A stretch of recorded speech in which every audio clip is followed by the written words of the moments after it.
Why, hello. First of all, I have to warn you that it's Halloween night right now as I make this, and my neighborhood is a little crazy on Halloween. So if you hear like screeching or crazy music or cars honking, that's just what happens around here. And it's kind of fun and lively, but anyhow, don't let it disturb you.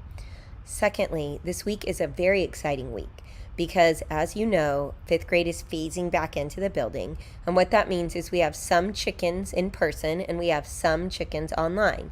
And in case you don't remember, or maybe we didn't tell you, I don't even know, but I'm going to be your virtual teacher on Monday, Wednesday, and Friday, and Miss Wirt is going to be your virtual teacher on Tuesday and Thursday. That means in-person kiddos, you're getting the opposite. You'll get Miss Wirt on Monday, Wednesday, and Friday, and you'll get me in person on Tuesday and Thursday. And we're going to keep your must-dos the same, and we're going to try to align all of your electronic resources as well so that kids in the room are getting the exact same activities as the kids that are at home.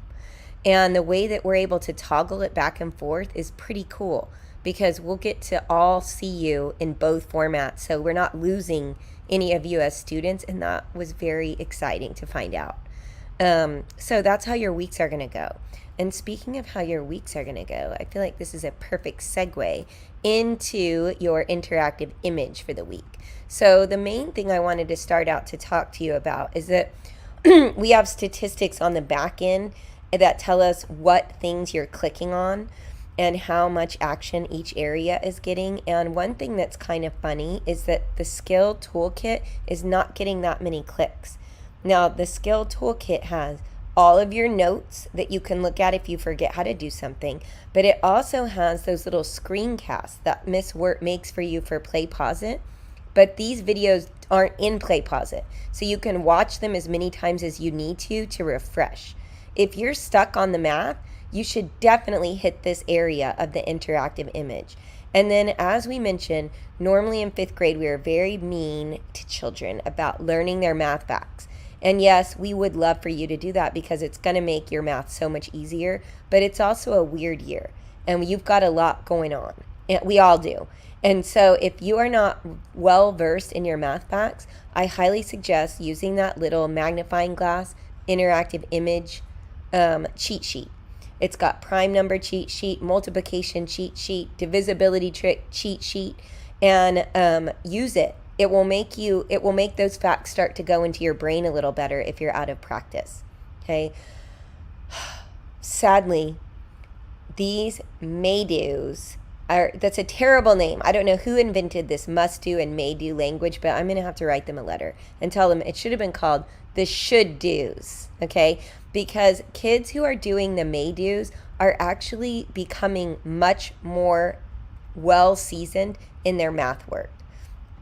Now, we have a bunch of fun activities that we're like handcrafting for you every week in Google so that you're not just getting the horrible textbook pages with like an input box. Yucky. But if you're not even opening these, which I noticed some of you are not, it's not worth the time. And I really, really, really, really don't want to just throw up a bunch of boring stuff for you to do. But in order for me to justify this time that we're spending to make these, you got to start tasting it a little. Taste the buffet. You might end up really liking it. Remember, red pencils are harder than blue pencils, but they're not that hard.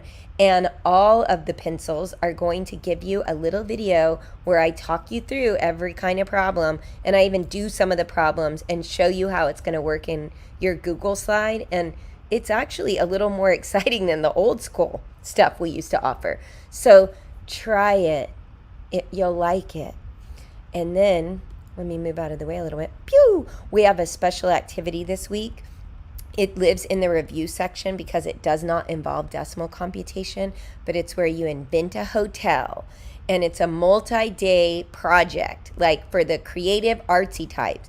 Or if you're the type of kid that's thinking, what am I going to do on Tuesday when I don't get my Zoom class?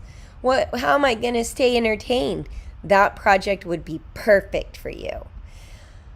It will take a couple days if you really go all the way into it. And then the extend section. Oh my gosh, I have packed this bad boy with all sorts of things for you. I've got logic, grid logic. I've got kin puzzle packs. I've got area maze, and I've got math Olympiad. And I am so excited to see the number of kids that are taking the challenges in that extend section. It's going up and up, and I'm so happy about that. Remember that last week we started a new system, and that system is where we are going to actually start taking pointage away from your on-time completion grade if you are late doing a must-do. We just had to have something to get you because we were spending hours trying to track you down and find you and remind you and all of that. So we're tightening up the ship a bit. Don't let that stress you out. We only give you one must-do a day. So for math, that's pretty conservative. You can do it. But you just need to be sure that you're on time, because kids that aren't on time aren't ready when we start our class. And then that just makes you more prone to be less engaged because you feel like you don't know what we're talking about. So those must-dos are actually super important. And we will take points away if you're late.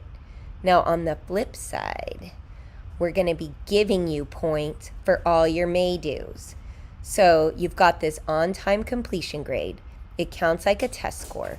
If you're late or not doing stuff, like in class, you don't do your snapshot or you don't come to class, we'll take points away.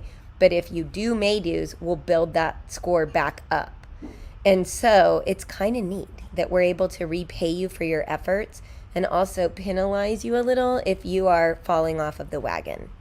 And then remember that for may-dos, if it's not an electronic format like Nearpod or Google Form, you will want to submit it in this electronic basket. This electronic basket is going to be where you'll submit all your may-dos, and then I'm going to go in there once a week and start giving you those pointage. And some of you already know this because I've been emailing you and like giving you praise and validation when you are doing the may-dos, that I am keeping a good eye on it, believe it or not.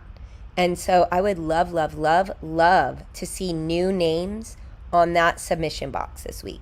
You've got a day off. You've got plenty of time. It's a great week to start biting off a little more math.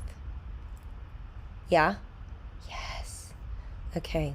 Sorry this one was kind of a long one. It's 7 minutes. I hope you listen. Maybe you can listen to it while you're also playing your video games or something. Maybe you can listen to it again on Tuesday if you miss us. Maybe. Okay. Have a great week. I think you're going to like what you see out there.